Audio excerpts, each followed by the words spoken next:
Hi, this is Jeff Altman, the Big Game Hunter, and you're listening to No BS Job Search Advice Radio on Blog Talk Radio. This show is going to try and dissect the jobs report that the U.S. Bureau of Labor Statistics released on Friday.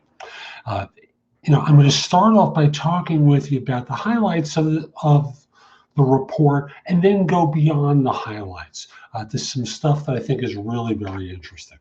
Now, today's show is brought to you by consultingassignments.com, which is a site where you can find and fill consulting assignments, full-time consulting positions, temp to perm, and contract to hire opportunities anywhere in the world completely free. Posting a job or a resume is free. Searching jobs and resumes is also free, as is the ability to contact one another. The only thing the site's going to charge for is if you want to feature a job or a resume. It is $10 for 30 days, and prices go down if you sign up for more than one position, to post more than one position. So again, consultingassignments.com. The other sponsor is Audible. If you go to audibletrial.com/thebiggamehunter and sign up for a free trial, they'll give you a free audiobook as part of that trial. And I know you like audio. You listen to this podcast, maybe Job Search Radio, No BS Hiring Advice Radio, or my new one, the American Headhunter Podcast. So again, try Audible. Again, audibletrial.com/thebiggamehunter. Now, I've got a lot to cover in this show in my 15 minutes. I'm going to try not to go over, but the long and the short of it is Friday the government released its new jobs report. And I just want to say that I don't try to be political or take a political view of this. I'm not going to say Obama is awful.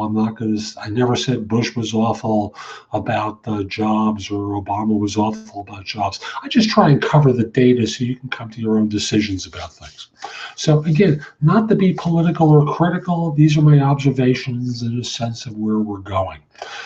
And I want to start by saying that the jobs report on Friday, according to the Bureau of Labor Statistics, is that non-farm payroll increased by 257,000 jobs. Unemployment increased 0.1% to 5.7%. This was interpreted by the Bureau as being caused by more people now entering the workforce after having not tried to get a job during the previous 4 weeks. The unemployment rate for teens was 18.8%. The jobless rate for adult men, 5.3%. Adult women, 5.1%. Whites, 4.9%. Blacks, 10.3%. Asians, 4.0%. Hispanics, 6.7%. The Bureau says these are little or no change. I think the Hispanic rate went up slightly, but I'll accept what the Bureau says about these numbers.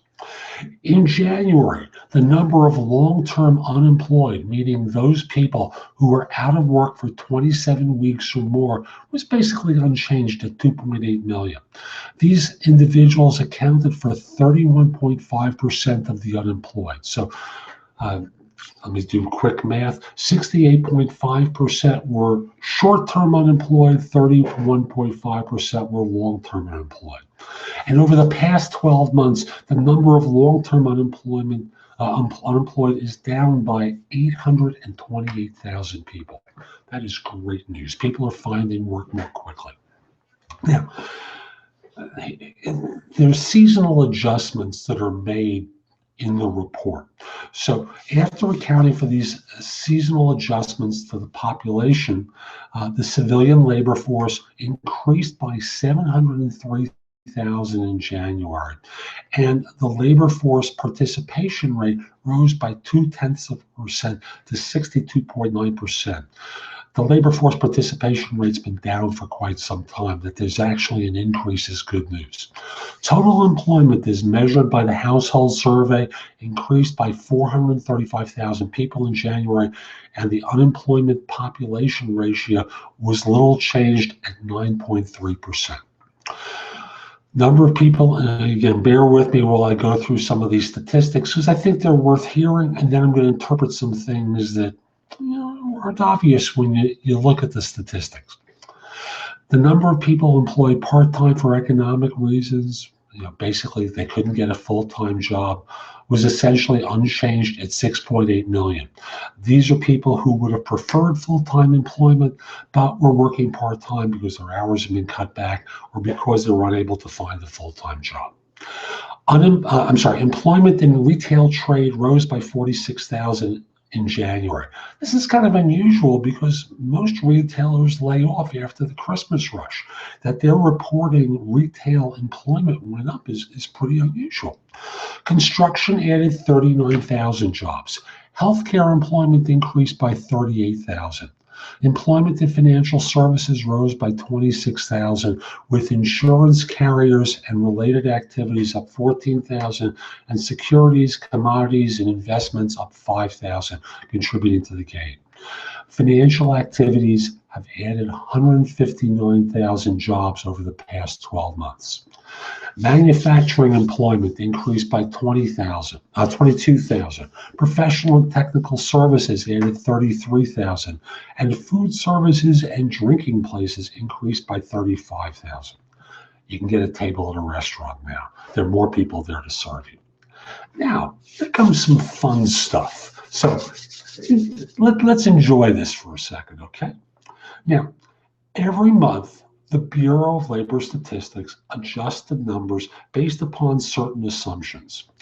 Usually, these assumptions involve an increase in the number of jobs that are created by small businesses they can't prove exist, that created jobs they can't prove were created. Yeah, you heard that right. Small businesses they can't prove exist, that created jobs they can't prove were created. Okay, so they do this every month. They've done this for eons. This is not an Obama thing. It's not a Bush thing. It's a statistics thing. So January is an exception to this. And in January, they subtract jobs. And they do that because they believe that after the Christmas rush, retailers, firms like UPS and FedEx and other delivery services lay people off. These are what are referred to as seasonal workers, and that's pretty normal. So again, this is kind of a typical pattern. So beginning in October, hiring for seasonal workers begins. December, it hits its peak, and then in January, there are layoffs. So here's some interesting numbers, and I want you to work with me on this because it may be hard to hear the first time. You may have to play this back in order to get this. In December 2014, there were 141,483,000 jobs in the United States. In January of 2015, there were only 138,728,000 jobs, a loss of 2.755 million jobs. Again, they do revisions, and out of this, they believe 257,000 new jobs were created in January. So here's the fun stuff. Let's go back a year, and let's compare numbers from a year ago. A year ago, in December 2013, I'm going to do a comparison of number to number so you can see where I'm going with this. There were 138,327,000 jobs in the U.S. Now they say there are 140. I'm going to round the numbers off from this point on. Now they say there are 141.4 million. Then they say there are 138.3 million. And they said in January 2013, that number dropped to 135.516 million, rounded to 135.5 million jobs. Now they say there are 38.7 million jobs. This is pretty good news. Now work with me for a second. Right now, what they're saying is that there were a loss of 2.755 million jobs. Then they believe that there were 2.8 million fewer jobs created. And the result winds up being they believe that at that time there were, excuse the noise around me, calls coming in, I'm just going to ignore it. There were 113,000 new jobs created. The result winds up being that at that time, they lost more jobs than now.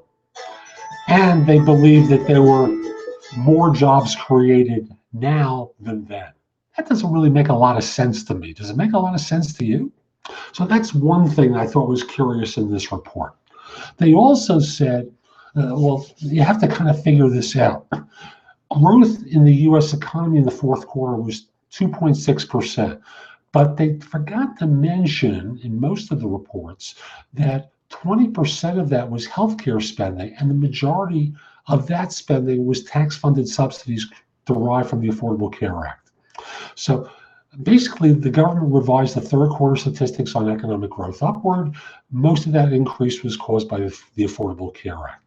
Now, there was an article that came out a week ago by the head of Gallup talking about the big lie. Now, I think he makes a series of strong statements there, but at the end of the day, he basically says that jobs are not, when we tend to think of jobs, we tend to think of full-time jobs when we hear about this jobs report.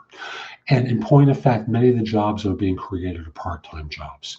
Matter of fact, he says 44% of the jobs that exist in this country now are full-time, and that's the lowest rate that it's ever been.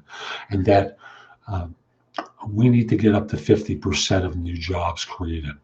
So at the end of the day, the adjustments, after all these adjustments, full-time jobs are at a historic low, and much of the economic growth has been caused by healthcare spending, and in particular, the effects of the Affordable Care Act. You can find work out there. There's stuff going on where firms are hiring, but the fact of the matter is, you're competing with a lot of people for jobs. Firms are hiring, and get yourself out there. You can land again, especially you have marketable skills. So I'm Jeff Altman, the Big Game Hunter. Hope you found this show interesting. I also want to encourage you, come over to my website, which is thegamehunter.us, and go exploring, because I've got a lot of content there that you can watch, listen to, or read that'll help you find work more quickly. Also wanted to say to you that you can post your resume to my website, to a variety of different organizations there. So again, go over to thebiggamehunter.us and go exploring. Final points. First of all, if we're not connected on LinkedIn, send me a connection request at linkedin.com/IN/the-big-game-hunter. I accept connection requests from people worldwide, except if you look like a spammer or scammer to me, except if you're a third-party recruiter. Also, connect with the Big Game Hunter Incorporated, the INC, because you get notices whenever I do a new YouTube video, and there's a lot of good stuff that you'll get by following me there. Next, also want to say that if your current firm is trying to hire someone, send me an email at jeffaltman@thebiggamehunter.us. Let me know who to contact and whether I should mention your name. I'd love to help you firm staff positions. Finally, these days, resumes need to be perfect. You can't have a messy resume, and there are more ways that resumes wind up being messy and formatting than you can imagine. There's more ways that your resumes could be improved. And I know you don't write resumes for a living. I don't either, but I critique them as part of what I do. So I want to encourage you, come over to my website, order a resume critique from me. I'll fix your resume. I'll send you an audio of all the changes that you have to make. I'd be happy to help you do that. It's very inexpensive, especially when you figure out all the opportunities that you're going to miss because your resume is mediocre. So I'm Jeff Altman, the Big Game Hunter. Hope you enjoyed the show. Hope you have a great day.